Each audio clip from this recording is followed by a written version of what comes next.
Alright guys, so here we are once again with another One Bad Day one-shot. I've been doing reviews of these so far with Riddler and Two-Face, and now we come to the one I've been most excited about. And this is One Bad Day, the Penguin, by John Ridley and artwork by Giuseppe Camuncoli. For those who don't know, One Bad Day is basically these Batman villain one-shots. There's going to be 8 in total. They're coming out once a month. First was Riddler by Tom King, then you had Mariko Tamaki's Two-Face, John Ridley's Penguin. The next one will be done by Jerry Duggan, and that will be a Mr. Freeze story. And then we have G. Willow Wilson doing Catwoman. I forget who's doing Bane and Clayface, but I know Tom Taylor is doing the final one, which is Ra's al Ghul. These have been all really great so far. I will say of the three, the Two-Faced one is kind of the weakest, because it's kind of the same story we've done with a few times with Two-Face already, and it gets old. And yeah. But this is a great little story. I gotta tell you guys, this is a very cool story we have going on here, and yeah. So let's dive into it. What is One Bad Day, the Penguin? So the Penguin's issue is basically all about he has lost his. We have gone into a time when Gotham is not run. Gotham criminal underworld is not run by Oswald Cobblepot. Instead, it's this guy known only as the Umbrella Man. We'll get to him in a moment. But the Umbrella Man has basically taken over Gotham and has essentially driven Oswald to nothing. He's literally driven Oswald Cobblepot into what is essentially destitution. He has nothing. He doesn't have $1 to his name, and the only thing he can afford is a gun with 1 bullet. That's it. That's literally it. And from there, in the span of one night, Penguin plans to retake his criminal empire from the Umbrella Man. So this is kind of like a lot like Scarface. This is Scarface with Penguin, and yeah, I really love Scarface. Penguin is my favorite Batman villain. This was a really neat story. This is a really neat story. This more focuses on Penguin as a character who has more or less, like we all know, Penguin is notoriously known for basically being an asshole to everyone he knows. This is literally like him just being like this is him and all of his prickish, intentions coming back to bite him in the ass. And that's kind of the thing, is that he gets called out everywhere he goes by everyone he once knew. He is getting called out by, people who he was with at the beginning, people he knew, people who trusted him, and people who worked with him. And Oswald is like just getting it thrown all back in his face because now he has nothing, and the only thing he has really are his friends.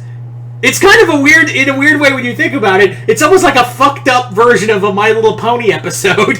That's really what we're looking at here. It's literally like I was almost half expecting Oswald to write a letter going, "Dear Princess Celestia, whack, whack, whack, whack, whack."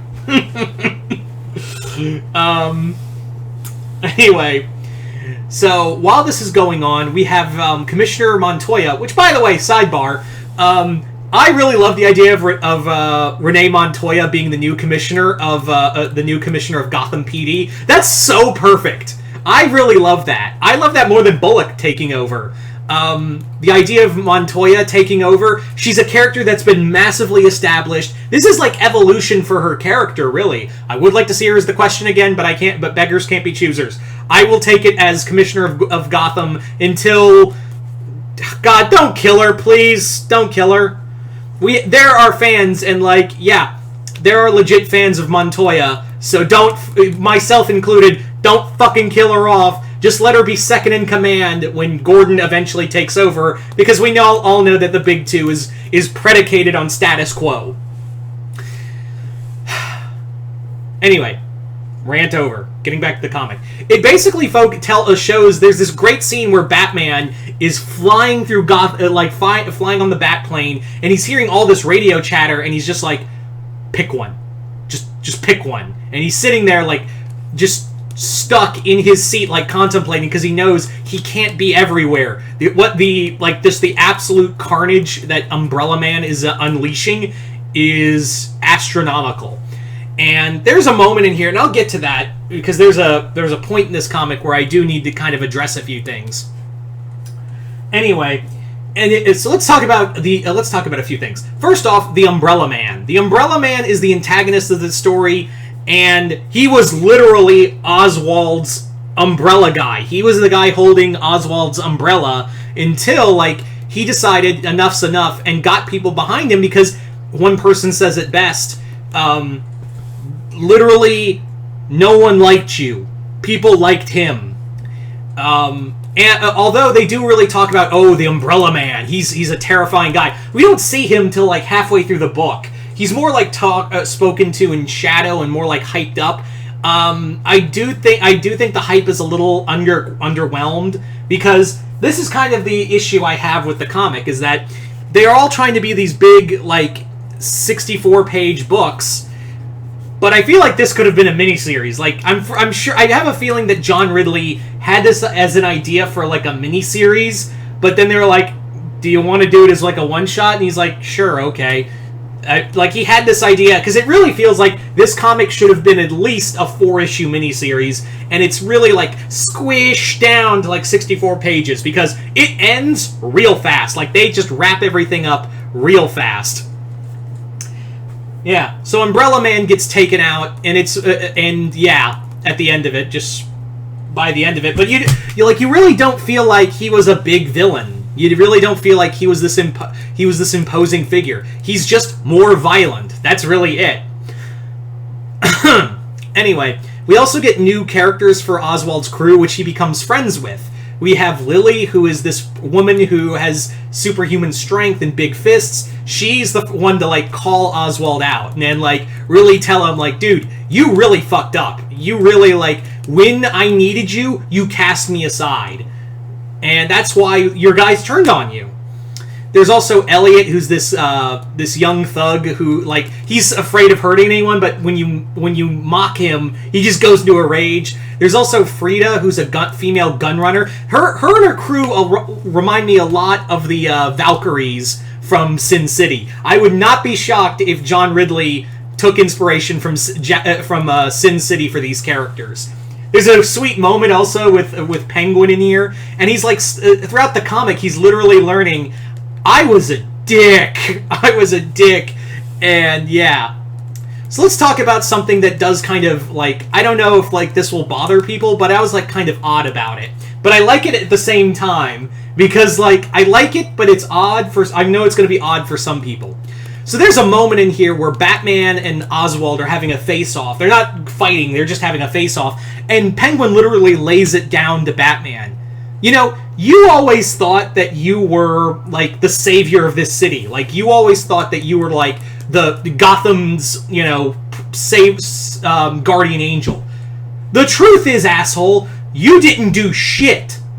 It was all me. I was mitigating everything. I was making sure the guys like Joker, Riddler, didn't get enough money for more dangerous gadgets. I was mitigating the crime to the point where it was controlled, and you were just dealing with the shit I didn't want to deal with. And now, Umbrella Man has literally unleashed chaos, and you can't control it. It's crime, which I'm kind of like, on one half I'm like, okay, that makes sense of, you know, Batman himself can't really stop crime everywhere. But at the same time, I've seen, like, apocalyptic shit happen in Gotham. And also, Batman just can't go directly to the Umbrella Man to beat the shit out of him. I found that just a little bit odd. Like, yeah, this never stopped. Batman, like Joker said it in Dark Knight best, Batman has no jurisdiction.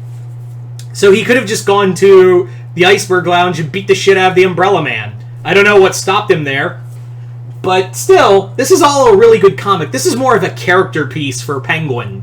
That's really what it is. It's just a cool little character piece for Oswald Cobblepot to be a part of.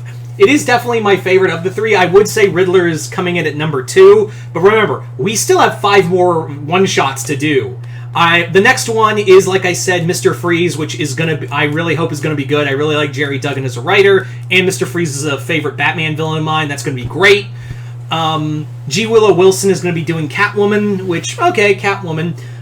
The one I'm most excited for, second only to Penguin, was the Clayface issue, but that isn't until February. So yeah, all in all, if you haven't already, go check out, go to your local comic shop. This came out today as of this recording. And yeah, go check out Batman One Bad Day, The Penguin. Check out all of them. Anyway, so you guys tell me in the comments below, what did you guys think of Batman One Bad Day, The Penguin? Just comment below, let me know. Other than that, hope y'all enjoyed this. If you haven't already, hit the link below, head on over to my Patreon. Other than that, I'm Mr. Multiverse. I'll see you next time in the Multiverse.